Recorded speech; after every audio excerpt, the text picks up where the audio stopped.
Good morning, folks. Tuesday, May 26, 2026.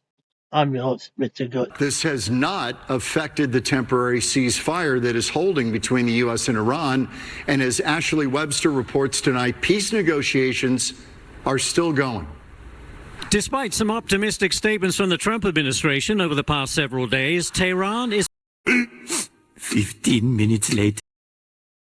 On this Memorial Day, Iranian and U.S. officials agree progress to end the war has been made, but how much remains uncertain. President Trump suggested this weekend that a deal was close, before saying that the U.S. is in no rush to reach an agreement. As negotiations resume today in Doha with a visit by senior Iranian officials, Iran acknowledged agreement on many points, but said the signing of a deal was not imminent. Nick Schifrin's been Much later. The United States has launched what it is calling defensive strikes in southern Iran. The attacks on missile launch sites and Iranian mine-laying vessels come amid a fragile ceasefire between the two nations and attempts to reach a diplomatic solution to end the conflict. After the latest talks involving Iranian officials and Qatari mediators, the US Secretary of State Marco Rubio has said a peace deal. Much later.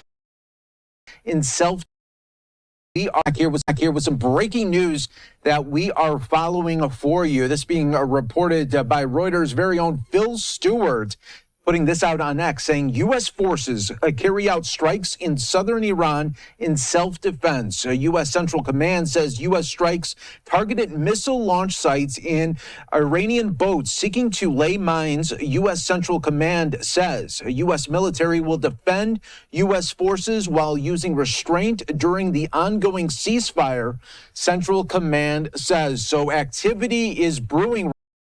5 minutes later. So the fragile nature of these discussions between the US and Iran towards a deal thrown into stark relief then with US strikes on missile launch sites in Iran and on Iranian territory, and also boats as well, apparently, and according to reports, that had been trying to lay mines in the Straits of Hormuz. The deal or this memorandum of understanding says, oh, well, we'll work out the nuclear stuff in the next 30 to 60 days. Now, remember, in